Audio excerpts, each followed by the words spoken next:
ou qui s'acharne à défendre l'islam au-delà de toute raison, etc.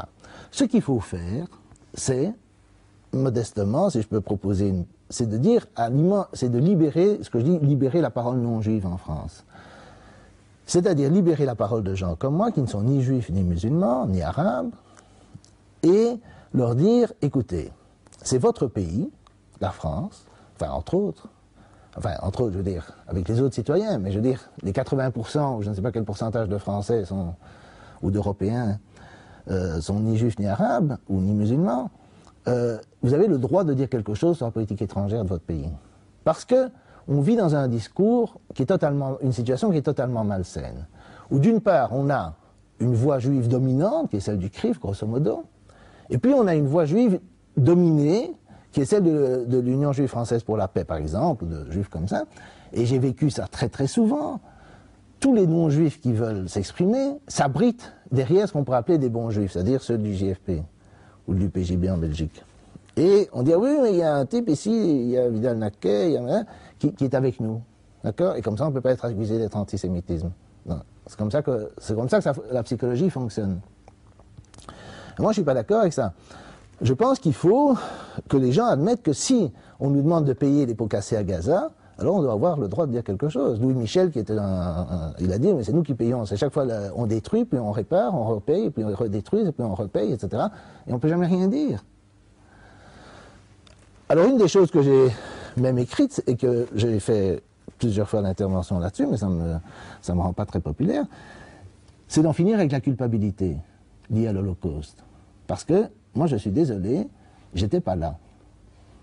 J'étais à une réunion sur la Palestine qui était pour organiser des mesures de boycott. Et quelqu'un a dit, ce qu'on dit tout le temps, oui mais les Arabes, les Palestiniens ne sont pas coupables de l'Holocauste. Et j'ai dit, mais moi non plus. Je suis né après la guerre, comment voulez-vous que je sois coupable de ce qui s'est passé avant ma naissance? Et quelqu'un m'a répondu, dans la réunion, vous vous lavez un peu vite les mains de ce qu'ont fait vos parents pendant la guerre. Vos parents, elles ne connaissaient pas, elles ne savaient pas ce que fait mes parents, et je ne vais pas dire qu'ont fait mes parents. Mais même à supposer qu'ils étaient des collabos, c'est pas le cas, mais mettons qu'ils étaient des types horribles, des gens horribles, moi je ne suis toujours pas responsable de ça, je suis désolé. Et je ne sais pas combien de générations doit-on payer pour les crimes qu'on n'a pas commis. Et qui n'ont pas été commis par tout le monde, parce qu'il faut aussi se rendre compte, et ça on en parlait dans la conférence précédente, c'est qu'il y a eu Vichy. Mais Vichy, je suis désolé, ce n'est pas un gouvernement qui a été choisi par les Français. C'est un gouvernement qui a été obtenu, qui est arrivé au pouvoir suite à une invasion étrangère. Vichy, Pétain n'aurait jamais pris le pouvoir à l'intérieur de la France s'il n'y avait pas eu la guerre. Ça, il ne faut pas oublier de le dire. Il y a des gens qui ont aimé Vichy, mais le problème dans tous ces régimes, c'est que c'est toujours difficile de savoir qui aime vraiment et qui se tait par peur. C'est un régime très répressif.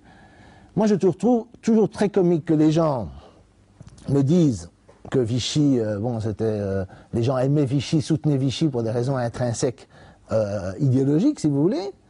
Et puis, d'autre part, ils ne comprennent pas la peur. Mais quand il s'agit de la société française contemporaine, ils se taisent sur la Palestine. Et ils se taisent sur la Palestine parce qu'ils ont peur. Et donc, néanmoins, la répression aujourd'hui en France n'est pas comparable à celle qu'il y avait sous Vichy.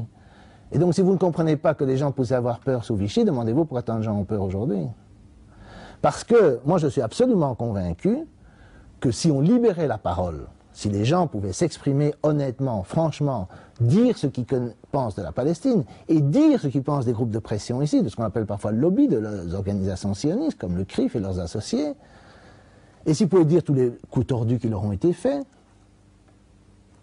alors les choses changeraient très vite. Mais il y a une chape de plomb, personne n'ose en parler, et à mon avis, le discours de culpabilité, il cache le discours, il cache en fait la peur. Les gens ont peur. Et au lieu de dire j'ai peur, parce que ça, ce serait une façon de s'en libérer, moi je dis j'ai peur. Moi j'ai peur. Mais on dit on est coupable. On dit oui mais vous comprenez, la France a déporté. La France n'a pas déporté des Juifs. Des gens en France qui collaboraient avec l'occupation l'ont fait. Mais ce n'est pas la France comme entité abstraite. Et donc il y a, pas toute la France, c'est pas tous les Français. Et donc on a intériorisé la culpabilité.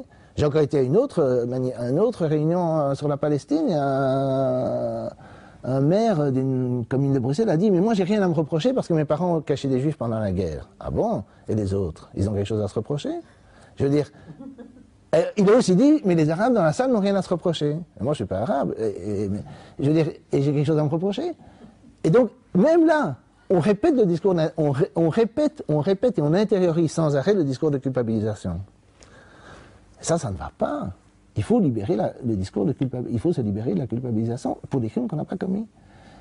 Et j'avais proposé tout à fait sérieusement que dans les manifestations pour Gaza, au lieu de dire nous sommes tous palestiniens, ce qu'on disait, ce qui ne reflète ni leur situation ni la nôtre, heureusement nous ne sommes pas tous palestiniens. Comme on disait dans le temps, on est tous juifs allemands, donc on peut changer depuis l'époque, mais on est toujours tous quelque chose qu'on n'est pas. On aurait pu dire nous ne sommes pas coupables de l'Holocauste. Nous ne sommes pas coupables. Ça c'est la banderole que j'apporterai à la prochaine manifestation. Je ne sais pas si elle sera populaire, mais je pense que c'est important. Et si on fait ça, alors je prétends que les choses changeront très vite. Parce que je suis sûr que si vous laissez Chirac, Bayrou, Villepin, et des quantités d'autres, des artistes, des intellectuels, etc., dire ce qu'ils pensent, vraiment, s'exprimer librement sur la question, alors il y aura des changements. Prenez l'exemple, un truc qui m'a vraiment... Bon, il y a la visite de Chirac en Israël et en Palestine, la visite de Jospin, etc. Mais il y a un truc qui m'a frappé vraiment très très fort, c'est, il y a un certain temps, quand il était encore président, Chirac a dit, vous savez, si les Iraniens ont une bombe atomique, qu'est-ce que vous voulez qu'ils en fassent? C'est un truc de dissuasion, comme la bombe atomique française. La France ne va pas attaquer la Russie, je veux dire, unilatéralement, elle serait atomisée. Et c'est la même chose avec l'Iran. L'Iran va pas, il dit, si la bombe fait 200 mètres en l'air, l'Iran disparaît, alors ils vont jamais la lancer en premier. C'est un truc de dissuasion. Il y a eu un torrent d'insultes après, il est vieux, il est sénile, il ne sait pas de quoi il parle, alors que c'était le bon sens le plus évident. Et il a été assassiné dans la presse. Et donc ça, évidemment, à partir de là, le type il comprend, c'est un homme politique. C'est pas Dieudonné, c'est pas un type qui fait le kamikaze. Et donc, tous ces gens-là, ils ont compris. Chirac change d'axe. Voilà comment le président français s'est offert les titres du Herald Tribune et du New York Times. Car les journalistes des quotidiens livrent leur expérience avec un détail de chirurgien. Ils n'en reviennent pas d'être allés 2 fois à l'Élysée dans la même semaine pour voir un Jacques Chirac du lundi qui hésite sur les noms propres et un autre du mardi avec un aplomb d'enfer. 2 personnages pour aboutir au cafouillage que l'on sait. La Maison-Blanche, habituée aux gaucheries du président Bush, a estimé que tout le monde avait droit à une seconde chance. D'autres experts se demandent comment on se laisse piéger après 40 ans de pratique. Ils rappellent alors la petite attaque cérébrale de Jacques Chirac en 2005 et citent des politiques anonymes et sans doute très bien intentionnés qui auraient remarqué la perte de précision de Jacques Chirac dans ses récentes conversations. Mais ce qu'il faudrait, c'est que des gens puissent dire ce qu'ils pensent, et s'ils pouvaient dire ce qu'ils pensent, qu'ils soient soutenus par la gauche pro-palestinienne, qui devrait, au lieu de faire de renchérir ou de faire de l'extrémisme, etc., simplement, pas à pas, soutenir tous les gens qui disent un mot, une virgule, une phrase, etc., qui va dans le bon sens sur les questions du Moyen-Orient. Alors ça changera.